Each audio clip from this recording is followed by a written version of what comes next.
subscribe to our YouTube channel and hit the bell icon so that you will never miss any video updation from Sairam IAS. And join the official Telegram channel of Sairam IAS for PDF updation. Hello everyone, welcome to Sairam IAS. This will be 12th video of 12th class microeconomy. In previous 11 video, we have done our first topic, that is introduction of microeconomy. Then second topic, that is national income. Under national income, we have discussed like GDP, NDP, GNP, NNP, etc. And in third chapter, money and banking, we have already discussed about barter system. What is barter system? The meaning and its limitation. Meaning and limitation of barter system. Then money meaning.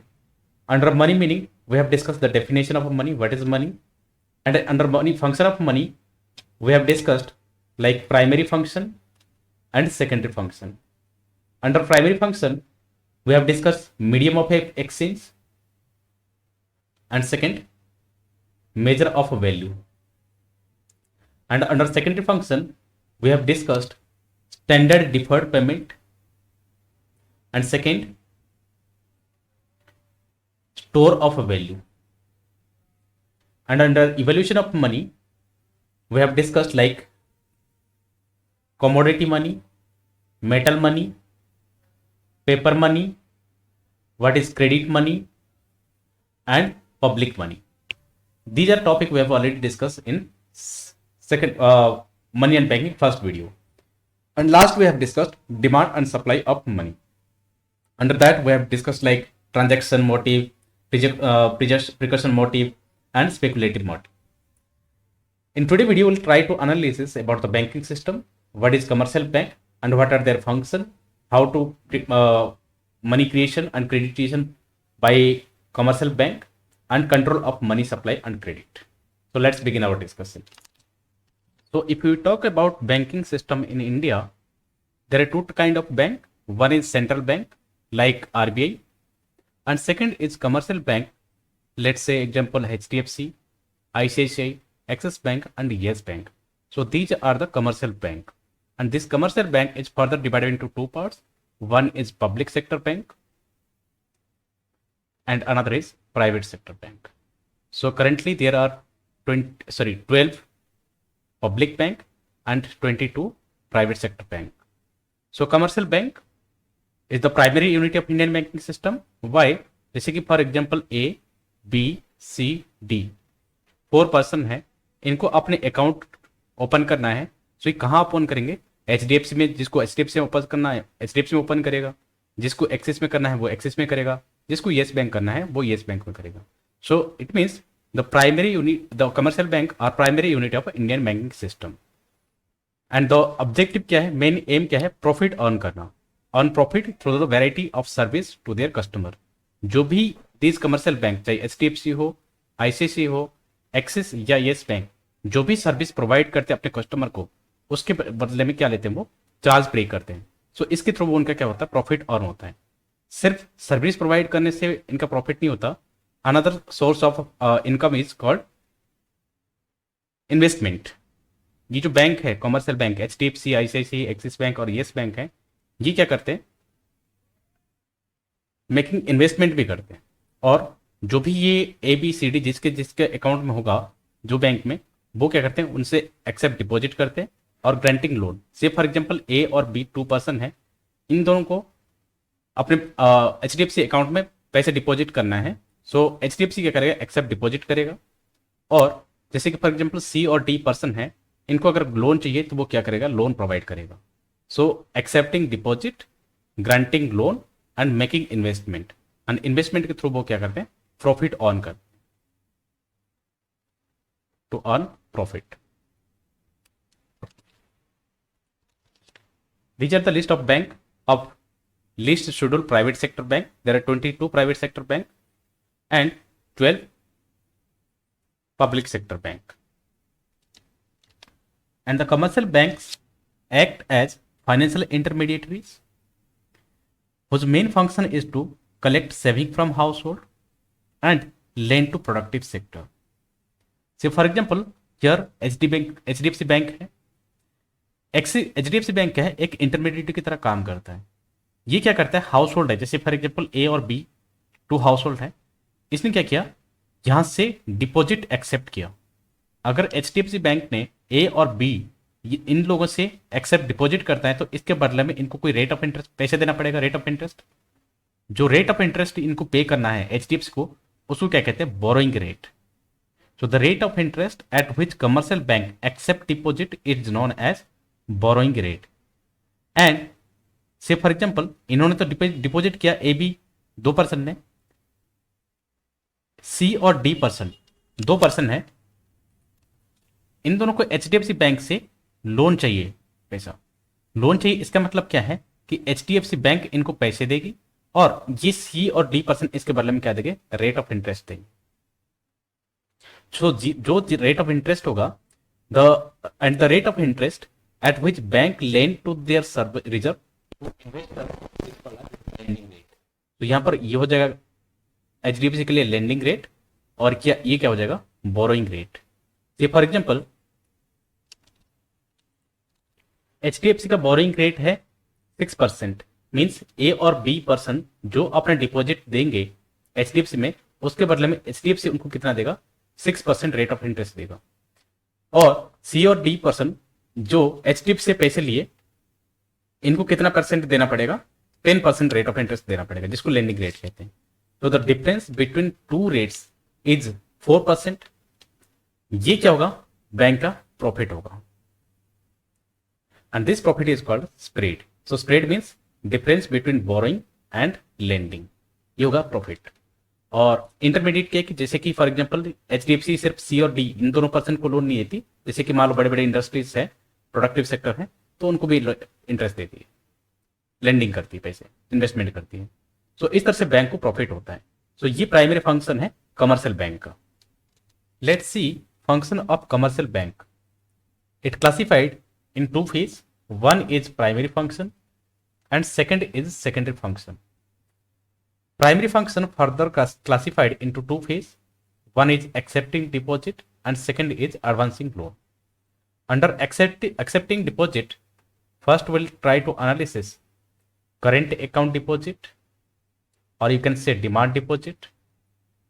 Second we'll try to analysis what is fixed deposit, or you can say time deposit. And third is saving deposit. So current account deposit, fixed deposit and saving deposit, these are come under accepting deposit, जो कि bank को करना ही है। Second advancing loan. Under advancing loan first is cash credit, second is first cash credit, second is demand loan, and third is short term loan.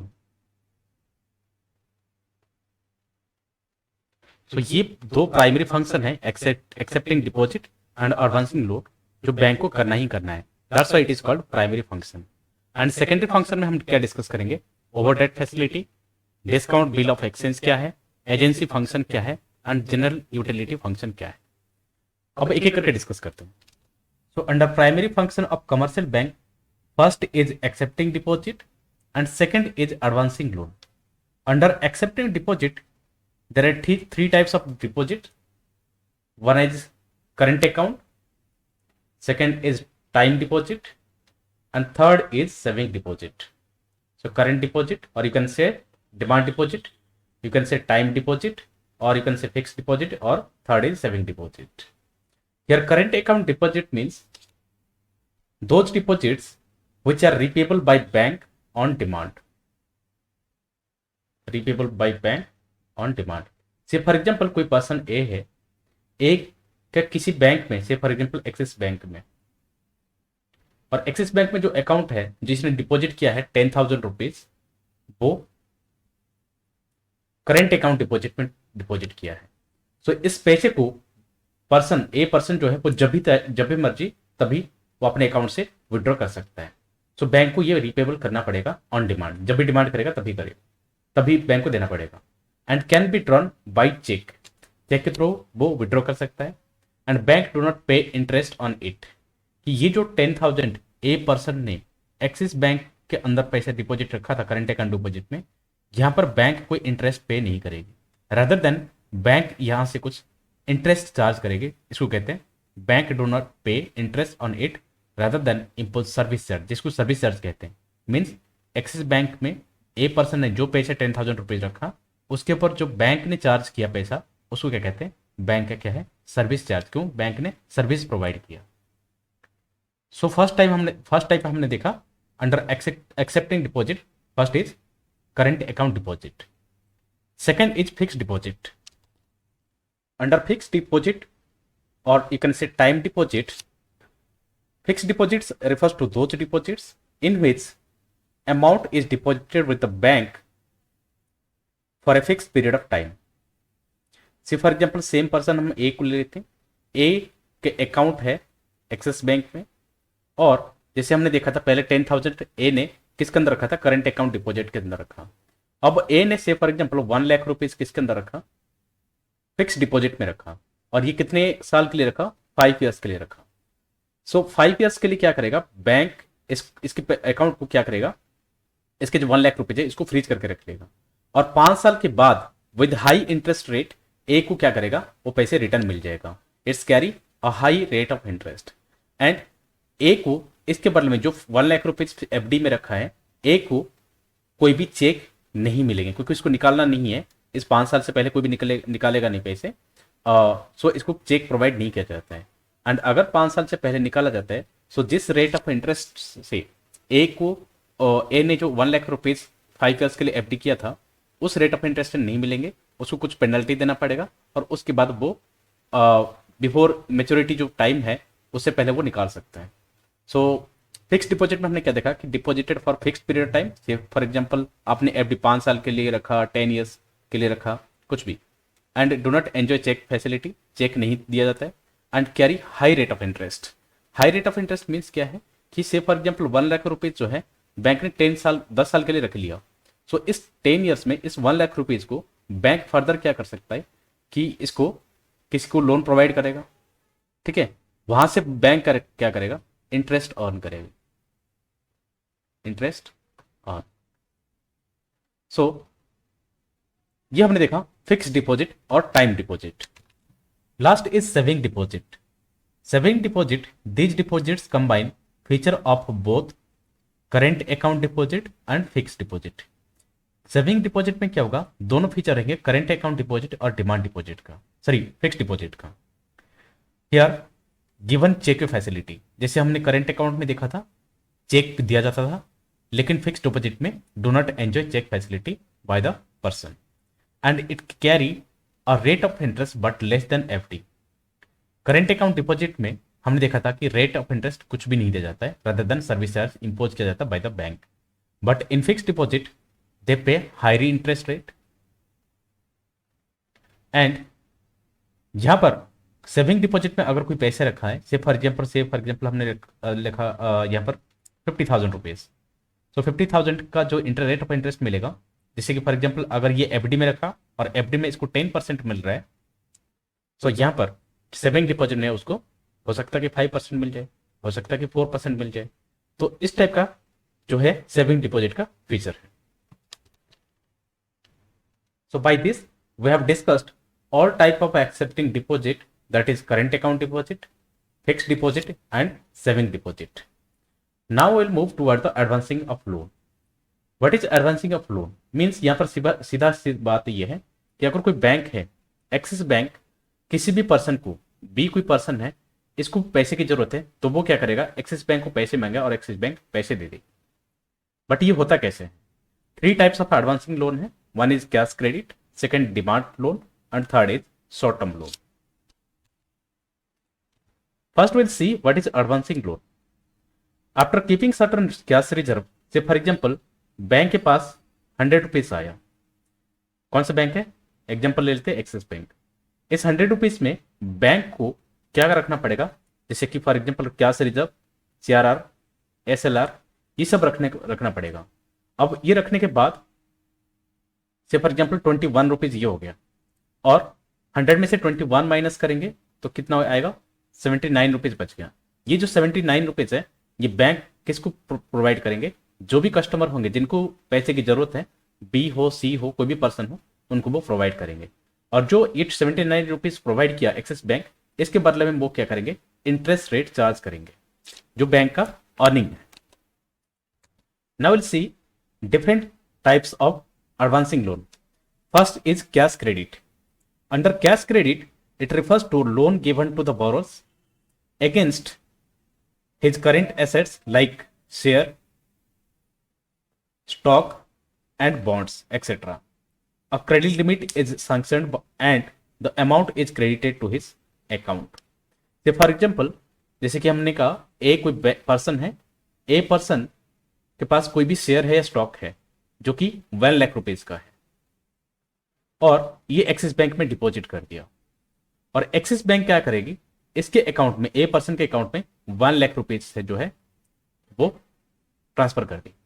लेकिन ये 1 lakh rupees जो transfer किया ए के अकाउंट में, जब तक ये 1 लाख रुपीज ए ने अपने अकाउंट से विड्रॉ नहीं किया, जब तक ये विड्रॉ नहीं करेगा तब तक इसको इसके ऊपर इंटरेस्ट चार्ज नहीं करेगा। अगर इसके अकाउंट में 1 लाख रुपीज पड़ी है तो तब तक उसको इंटरेस्ट नहीं पे करना पड़ेगा। लेकिन 1 लाख से फॉर एग्जाम्पल ए पर्सन ने 20,000 रुपीज जो है विड्रॉ कर लिया, दैट मीन्स यूज कर लिया, सो जो 20,000 रहेगा, इस 20,000 का जो भी रेट ऑफ इंटरेस्ट होगा वो एक्सिस बैंक ले लेगी।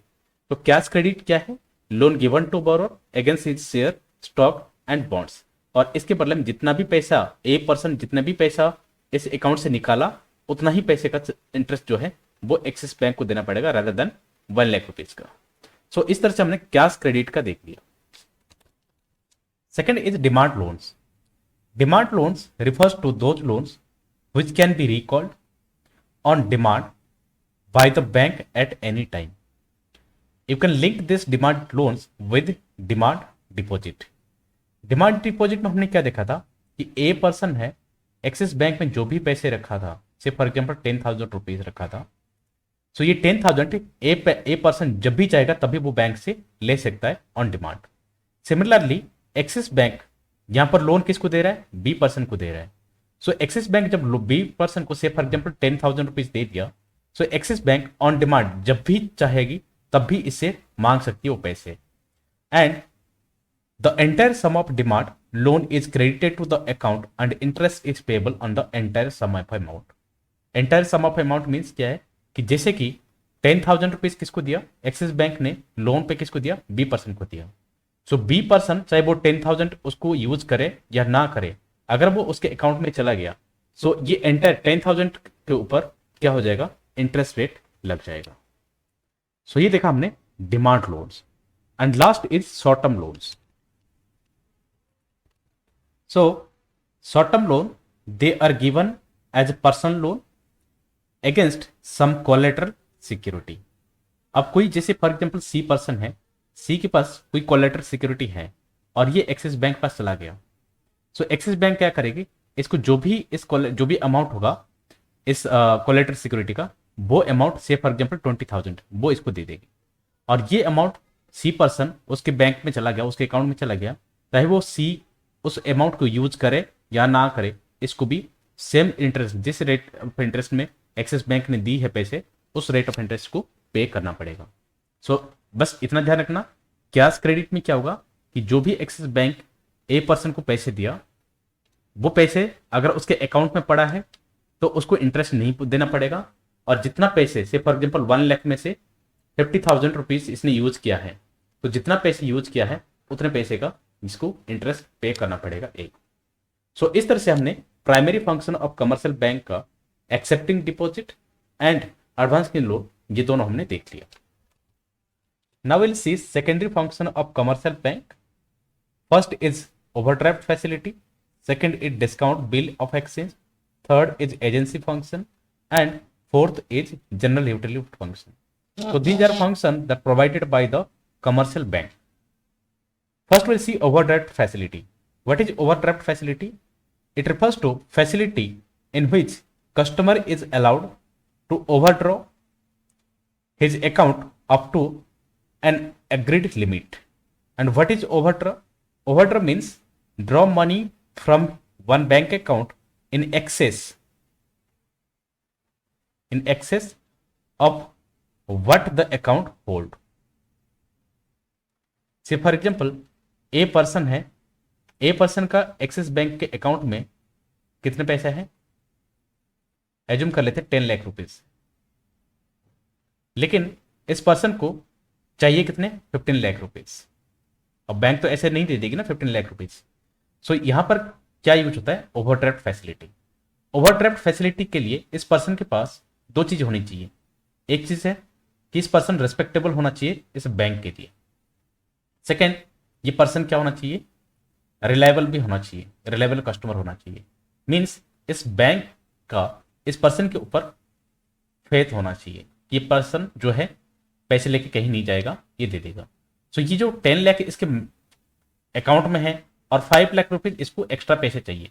सो कुछ with short of period of time, कुछ समय के लिए एक्सिस बैंक क्या करेगी, ए पर्सन को पैसे दे देगी विद अग्रीड इंटरेस्ट रेट। जो भी रेट ऑफ इंटरेस्ट होगा उस रेट ऑफ इंटरेस्ट में 5 लाख रुपीज कौन दे देगा, एक्सिस बैंक किसको दे देगी, ये पर्सन को दे देगी। सो इसको कहते हैं ओवरड्राफ्ट फैसिलिटी। मीन जितना आपके अकाउंट में पैसा है उससे कुछ पैसे ज्यादा आप बैंक से ले के यूज कर सकते हो विद शॉर्ट टर्म के लिए। Second is discount bill of exchange. What is discount bill of exchange?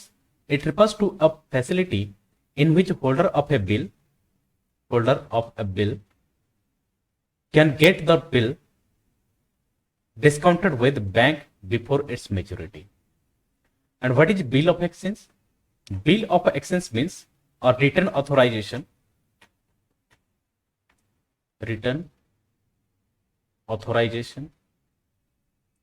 or order to pay a specified sum of money to a specified person.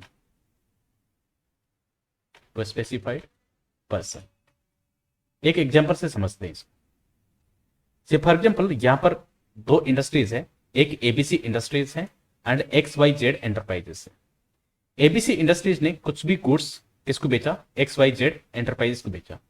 जो ये सामान बेचा ना, इसके साथ साथ क्या हुआ, इसने कुछ बिल भेजा होगा, सेल गुड्स, और इसके साथ बिल भेजा, और बिल का अमाउंट कितना है 5000 रुपीज है। और बिल में लिखा गया कि आपको 21 डेज के बाद आपको पे करना है। मींस एबीसी इंडस्ट्री जो है XYZ को जो भी सामान बेचा है, XYZ को जो पेमेंट वापस करना है वो 21 डेज में के बाद ही पे करना है, ये मेच्योरिटी डेट है। लेकिन एबीसी इंडस्ट्रीज को 15 डेज में पैसे चाहिए, कुछ अर्जेंसी आ गया इसलिए 15 डेज में पैसे चाहिए। सो एबीसी इंडस्ट्रीज क्या करेगा, जो इसके पास बिल भेजा था ना XYZ के पास, इसके पास दो कॉपी होंगे, एक कॉपी तो उनके पास XYZ के पास होगा और एक कॉपी अपने पास रखा होगा। सो एबीसी इंडस्ट्रीज जो कॉपी अपने पास है वो किसको दे देगी, आईसीसी बैंक को। और आईसीसी बैंक को क्या कहेगी कि इस पर्सन से मुझे 21 डेज के बाद 5,000 रुपीज लेना है, आप मुझे अभी दे दीजिए, और वो पैसा फिर जो आपको 5,000 रुपीज है वो XYZ से आपको 21 डेज आप ले लेना। तो आईसीसी बैंक क्या कहेगी, ठीक है 15 डेज में आपको पैसे दे देता हूं, लेकिन मैं आपको 5,000 रुपीज नहीं दूंगा, 4,500 रुपीज दूंगा। सो एबीसी इंडस्ट्रीज को क्या बेनिफिट होगा कि टाइम से पहले उसको पैसा मिल गया, भले ही डिस्काउंट से मिला हो, लेकिन टाइम से पहले उसको पैसे मिल गया। सो आईसीसी बैंक को क्या प्रॉफिट हुआ, आफ्टर 21 डेज जो बिल एबीसी के पास था वो आईसीसी बैंक क्या करेगी, XYZ को रिटर्न कर देगी, और XYZ से जो 21 डेज के बाद जो 5,000 रुपीज था वो 5,000 रुपीज आईसीसी बैंक ले लेगी। सो आईसीसी बैंक को टोटल कितने रुपीज बेनिफिट हुआ, 500 रुपीज। सो आईसीसी बैंक ने क्या किया, एक सर्विस प्रोवाइड की एबीसी इंडस्ट्रीज को, जिसको कहते हैं बिल ऑफ एक्सचेंज, और सर्विस प्रोवाइड करके उसके क्या किया, चार्ज ले लिया। सो ये कंसेप्ट हमने देखा क्या, discount bill of exchange. Third is agency function. So commercial bank also perform certain agency function for their customer. For these services, bank charge some commission from their clients. Some of the agency function are like transfer of funds, collection of payment from various items, purchase and sale of forex securities, income tax consultancy, trustee and executor, and letter of reference. Transfer of funds means bank provide facility of economical and easy remittance of a fund from place to place with the help of an instrument like demand draft and mail transfer. से for example ABC industries है, इसके बहुत सारे transaction होता है। अब हर एक transaction के लिए वो बैंक के पास तो नहीं जाएगा ना, सो बैंक को क्या कहा कि आपको बाई मेल के थ्रू एबीसी इंडस्ट्रीज मेल क्या कर किसको करेगा, कोई भी बैंक है जैसे फॉर एग्जांपल आईसीआईसीआई है, इस बैंक को मेल कर देगा कि आप मेरे अकाउंट से इस पर्सन को इतना आप क्या कर दो, डिमांड ड्राफ्ट भेज दो, इतना आप सैलरी ट्रांसफर कर दो, और इतना हमारा जो बिल है वो पे कर दो। दैट मीन्स फंड को क्या किया, ट्रांसफर किया बैंक ने, किसके बिहाफ में, एबीसी इंडस्ट्री के बिहाफ में। तो बैंक ने क्या किया, सर्विस प्रोवाइड किया। तो इसके बदले में बैंक क्या करेगी, कुछ सर्विस चार्ज मांगेगी। सो पहला फंक्शन हमने देखा transfer of funds. Second, collection of payment of various items. So commercial bank collect check like check, bill, or you can say interest, dividend, rent, etc. So ये क्या करती है, जैसे कि commercial bank fund of transfer of fund भी service provide करती, same चीज collection and payment of various item, जैसे कि चेक कलेक्शन करना, बिल, इंटरेस्ट और डिविडेंड कलेक्ट करना, रेंट कलेक्ट करना, ये भी काम करती है। इसके बदले में बैंक कुछ चार्ज करती है उस कंपनी के ऊपर। Third is purchase and sale of forex reserve. Purchase and sale of forex exchange reserve में क्या होता है, some commercial bank are authorised by central bank. What is central bank, that is RBI. RBI क्या करती है, कुछ commercial bank को authorise करती है कि आपको क्या करना है, फॉरेन एक्सचेंज से रिलेटेड डील करना है, और you can say forex reserve से डील करना है। मींस आपको क्या करना है, जितने भी फॉरेन से जो भी आपको करेंसी वगैरह आपको एक्सचेंज करना है वो सर्विस आप कर सकते हो। So they buy the sale foreign exchange on behalf of their customer and help them promoting international trade. जैसे कि फॉर एग्जांपल एबीसी इंडस्ट्रीज को इंटरनेशनल ट्रेड करना है, तो एबीसी इंडस्ट्रीज तो जाके फॉरेन एक्सचेंज से करेंसी नहीं लेगी ना, चाहे डॉलर में हो चाहे पाउंड में हो। सो फॉरेक्स रिजर्व कौन करेगा, ये जो जैसे फॉर एग्जांपल आरबीआई ने आईसीआईसीआई को क्या कर रखा है, अथोराइज कर रखा है। सो आईसीआईसीआई बैंक क्या करेगी, इसके बिहाफ में क्या करेगी, वो फॉरेक्स जो रिजर्व होगा, दैट मीन्स जो फॉरेन एक्सचेंज होगा, जो डॉलर में पाउंड में मनी को कन्वर्ट करना, वो सारा काम आईसीआईसीआई, दैट मीन्स सारे सर्विस आईसीआईसीआई बैंक खुद करेगी। सो ये हमने देखा एजेंसी फंक्शन के अंदर transfer of fund, collection and payment of various item and purchase and sale of forex and securities. Here one more point is fourth, that is purchase and sale of securities. These securities, or you can say government securities or private company securities.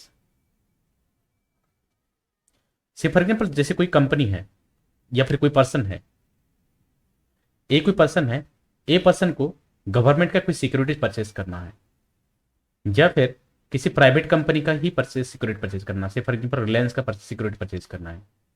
तो a person क्या करेगी, direct तो purchase नहीं कर सकती ना, a person क्या करेगी, बैंक के थ्रू, जिस बैंक में इसका अकाउंट होगा उस बैंक के थ्रू क्या करेगी, गवर्नमेंट सिक्योरिटी परचेज भी कर सकती है और सेल भी कर सकती है। सो आईसीआईसीआई बैंक ये सर्विस भी प्रोवाइड करती है कस्टमर को। सो ये हमने देखा purchase and sale of forex and purchase and sale of securities. Next fifth is income tax consultancy. यार income tax consultancy means bank क्या करती, असिस्ट करती अपनी कंपनी, जो भी कस्टमर होंगे या फिर जो कंपनी होंगी, बड़ी बड़ी कंपनी, उनको असिस्ट करती कि जैसे कि आपको कितना इनकम टैक्स पे करना है, ठीक है, आपका रिटर्न कितना भरना है, कितना रिटर्न पे करना है, ये सब फैसिलिटी भी क्या करती, सर्विस प्रोवाइड करती bank. Fifth is trustee and executor. What is trustee and executor? Commercial bank preserve the will of their customer as trustee and execute them after their death as executor। जैसे कि for example किसी person ए है, कोई person, इसके bank में जो भी पैसा है, से फॉर एग्जांपल 5 लाख रुपीज है, so after death of this person जो भी इसका ट्रस्टी होगा, जो भी नॉमिनी बनाया रखा होगा, उस पर्सन को क्या करेंगे, इस बैंक क्या करेगी, पैसे वापस दे देगी, नहीं कि ना कि किसी और को पैसे दे देगी। तो ये trustee and executor. And last letter of reference. Letter of reference में क्या होगा कि बैंक एक रेफरेंस प्रोवाइड करती मार्केट में कि जैसे कि फॉर एग्जांपल एबीसी की इंडस्ट्रीज है, इसकी गुडविल कैसी है, ये मार्केट में इसका जो आप कह सकते हो कि इसकी गुडविल क्या है और इसका जो वैल्यू क्या है मार्केट में, वो भी letter of reference, that means इसके बैंकिंग स्टेटस क्या है, वो सारा प्रोवाइड करता है बैंक। तो इस तरह से हमने क्या देखा, overdraft facility, discount bill of exchange, agency function and fourth is, हाँ एजेंसी फंक्शन तो हमने डिस्कस कर लिया। अब हम डिस्कस करते हैं general utility function. Last is general utility function. Under that first is locker facility. What is locker facility? Commercial bank provide facility of safety vault और locker to keep valuable article of customer in safety custody. कि जो भी कोई person के पास जो भी safety कोई भी प्रोडक्ट होगा, जैसे कोई वैल्यूएबल प्रोडक्ट होगा, गोल्ड हो, कोई ज्वेलरी हो, कोई भी और भी वैल्यूएबल प्रोडक्ट हो, तो वो क्या करेगा, घर में रखना जिसको सेफ, जो सेफ नहीं है वो लॉकर फैसिलिटी में जाकर करेगा, रख लेगा, स्टोर कर देगा। Second is traveller cheques. Commercial bank issue traveller cheques to their customer to avoid risk of taking cash. कि आप कहीं भी मार्केट में जाते हो, कहीं भी ट्रैवल करते हो तो कैश लेना रिस्की है, तो आप क्या करोगे, चेक लेके आप कहीं भी जाके किसी को भी पेमेंट दे सकते हो। तो ये भी सर्विस प्रोवाइड करती है। Third is letter of credit. They also issue letter of credit to their customer to certify their credit worthiness. कि मार्केट में क्या चलता है, क्रेडिट वर्दीनेस की आप मार्केट में वैल्यू क्या है, तो बैंक बताएगी इसकी क्रेडिट वर्दीनेस क्या है through the letter of credit. And fourth is underwriting securities. Underwriting securities में क्या होगा, commercial bank also undertake the task of underwriting securities as public has full faith in the credit worthiness of bank. ये for example A और B person है, B person A person से कुछ security खरीदना चाह रहे हैं, तो ए पर्सन के ऊपर कैसे विश्वास करेगा, बीच में कौन आएगा, बैंक आएगा। कि बैंक बताएगा कि हाँ ये जो पर्सन है बिल्कुल फुल फेथ है, आप इसे परचेज कर सकते हो। सो बी बैंक पर फेथ करेगा और किसके बैंक के थ्रू किसका सिक्योरिटी परचेज करेगा, ए का सिक्योरिटी परचेज करेगा। सो इस तरह से हमने देखा locker facility, travel cheques, letter of credit, underwriting security and last is collection of statistics. Statistics means market से डाटा कलेक्ट करना, so for example trade, commerce, industries etcetera. ये मार्केट में दिखा कि इसका मार्केट में स्टेटस क्या है। फिर अपने जो कस्टमर होंगे, कोई ABC कस्टमर हो या फिर XYZ कोई भी कस्टमर, इनको बताया कि मार्केट का अभी क्या स्टेटस है। तो ये भी आप कह सकते हो डाटा कलेक्ट करके वो कस्टमर को क्या करता है, इंफॉर्मेशन प्रोवाइड करता है। तो ये भी फैसिलिटी किसके अंदर आता है, जनरल यूटिलिटी फंक्शन के अंदर आता है। तो इस तरह से हमने सेकेंडरी फंक्शन के सारे फंक्शन देख लिए। अब हम डिस्कस करते हैं last, that is money and credit creation bye commercial bank. So what is money multiplier or credit creation? It is the amount of money that bank generate with each rupees of reserve. कि हर एक rupees से, हर एक reserve से bank उसको किस तरह से multiply कर रहा है। जैसे कि फॉर एग्जाम्पल इनिशियल डिपॉजिट से फॉर एग्जाम्पल मानते हैं 10 रुपीज, अभी 10 रुपीज को 50 रुपीज में कैसे कन्वर्ट करना, मतलब कैसे इसको 5 गुना इंक्रीज करना, उसको कहते हैं मनी मल्टीप्लायर और क्रेडिट क्रिएशन। दो the process of money creation, commercial bank are able to create credit which is far excess of initial deposit। जो इनिशियल डिपॉजिट है उससे काफी ज्यादा है, उसको कहते हैं मनी मल्टीप्लायर और credit creation. And the capacity of credit money और credit deposit on 2 factors। One is amount of fresh deposit and second is legal reserve ratio or LRR, which is fixed by central bank like in India fixed by RBI, and it is the minimum ratio of deposit that legally required to kept as cash by bank। LRR में 2 types है, जैसे कि cash reserve ratio and SLR that is statutory liquidity ratio. CRR किसको रखना पड़ेगा, bank को RBI के पास रखना पड़ेगा। कौन सा bank, commercial bank. Commercial bank को से फॉर एग्जाम्पल LRR इन्होंने कहा कि आपको CRR आपको 3% रखना है ऑफ NDTL, और एनडीटीएल क्या है, नेट डिमांड टाइम लायबिलिटीज। सो 3% एज्यूम कर लेते हैं, 100 का 3% कितना है, 100 रुपीज का 3% 3 रुपीज। एंड आरबी ने कहा एसएलआर आपको कितना रखना है, कमर्शियल बैंक को एसएलआर रखना आपको 18% या 17% ऑफ एनडीटीएल। तो कितना आएगा, 17 रुपीज। टोटल कितना हो गया, 20 रुपीज। तो जो 100 में से 20 माइनस कर देंगे तो बाकी जो 80 रुपीज बचा, इस 80 रुपीज को बैंक क्या करेंगे, फर्दर लेंडिंग करेंगे, लोन पे देते हैं। अभी जो 80 रुपीज है, अब ये आगे कैसे मतलब मनी क्रिएट हो रहा है फर्दर, वो हम देखते हैं। फॉर्मूला क्या कहता है, मनी क्रिएशन। और एक चीज ध्यान रखना है कि सीआरआर जो है वो आरबीआई के पास रखा जाएगा, और जो स्टैट्यूटरी लिक्विडिटी रेशियो है बैंक क्या करेंगे, अपने पास रख सकते हैं। सो केप्ट विद देमसेल्फ। और इस एसएलआर से कमर्शियल बैंक जो है वो प्रॉफिट अर्न कर सकते हैं, they can earn profit from SLR, लेकिन सीआरआर से वो प्रॉफिट अर्न नहीं कर सकते। सो मनी क्रिएशन का फॉर्मूला क्या होगा, initial deposit into 1/LRR। Let's say initial deposit of bank assume कर लेते हैं 10,000 रुपीज। एंड हमने क्या देखा, ये इनिशियल डिपॉजिट है और इससे मल्टीप्लाई करेंगे 1/, एज्यूम कर लेते हैं एलआर कितना है, लीगल रिजर्व रेशियो, जिसमें से कैश रिजर्व रेशियो वो भी जुड़ जाएगा, और एसएलआर जो हमने देखा 3% प्लस 17% इक्वल टू 20%। सो क्या आएगा अमाउंट, अगर 20% को यहां से हटा देंगे तो क्या होगा, 20 डिवाइड बाई 100। सो क्या होगा, ये कट जाएगा 10 को करेंगे तो 5 आ जाएगा, तो कितना आएगा 50,000 रुपीज। सो 10,000 इनिशियल डिपॉजिट था और मनी क्रिएशन कितना हुआ, 50,000 रुपीज। सो इसको कहते हैं मनी मल्टीप्लायर और क्रेडिट क्रिएशन। सो इस तरह से हमने कमर्शियल बैंक का प्राइमरी फंक्शन, जिसके अंदर acceptance deposit and advancing loan देखा। फिर सेकेंडरी फंक्शन में हमने क्या देखा, overdraft facility, discount, bill of exchange, agency function, general utility function, और लास्ट में हमने क्या देखा, money and credit creation bye commercial bank. इस वीडियो में हम इतने डिस्कस करेंगे। Thank you so much.